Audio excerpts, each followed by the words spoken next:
KBN కళాశాలలో కృష్ణా తరంగ్ పేరుతో యువజన ఉత్సవాలు ప్రారంభమయ్యాయి. ఈ కార్యక్రమానికి ముఖ్య అతిథిగా మంత్రి కొల్లు రవీంద్ర, స్థానిక నేతలు హాజరయ్యారు. యువతలో దాగి ఉన్న సృజనాత్మకత, ప్రతిభను వెలికితీసేందుకు ఇలాంటి యువజన ఉత్సవాలు ఎంతగానో దోహదపడతాయని మంత్రి కొల్లు రవీంద్ర తెలిపారు. యువతలో ఉన్న ప్రతిభను పెంపొందించేందుకు ఎన్నో నైపుణ్య కార్యక్రమాలను శ్రీకారం చుట్టామని చెప్పారు. 2047 విజన్తో సీఎం చంద్రబాబు ముందుకు వెళ్తున్నారని, భవిష్యత్తులో దేశంతో పాటు యావత్ ప్రపంచం ఆంధ్రప్రదేశ్ వైపు చూసే విధంగా అభివృద్ధికి బాటలు వేస్తామని అన్నారు.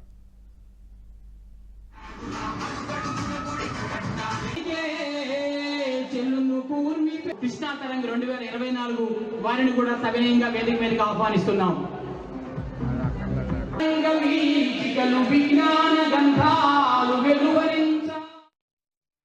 తెలుగు వారంటూ ప్రపంచంలో ఏ దేశానికి వెళ్ళినా నిలబడినటువంటి పరిస్థితి ఉందంటే దానికి కారణం నారా చంద్రబాబు నాయుడు గారు నేను ఖచ్చితంగా చెప్పగలుగుతాను. ఎందుకంటే మొన్న ఆయన అరెస్ట్ చేసినటువంటి సందర్భంలో దేశంలో అనేక మంది, ప్రపంచంలో అనేక మంది నాయకులు ఉన్నారు, అనేక మందిని కూడా అరెస్ట్ చేశారు.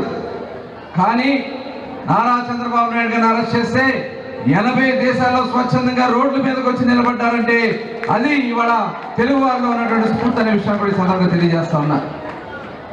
ఇవాళ మళ్ళీ ఒక వెలుగునివ్వాలి ఆంధ్ర రాష్ట్రానికి.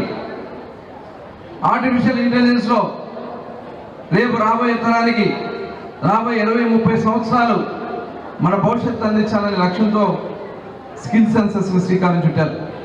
ఇవాళ అనేక ఇండస్ట్రీస్ వస్తూ ఉన్నాయి, సాఫ్ట్వేర్ కంపెనీలు వస్తూ ఉన్నాయి. వాటిలో మీకు అందరికీ మంచి భవిష్యత్తు ఉండాల్సినటువంటి అవసరం ఉంది. ఇచ్చిన ప్రతి వేదికని మీరు ఉపయోగించుకొని మన ఆంధ్ర రాష్ట్రం, ఎందుకంటే విజన్ 2047 చంద్రబాబు నాయుడు గారు ఇచ్చారు. భారతదేశానికి స్వతంత్రం వచ్చి 1947వ సంవత్సరం.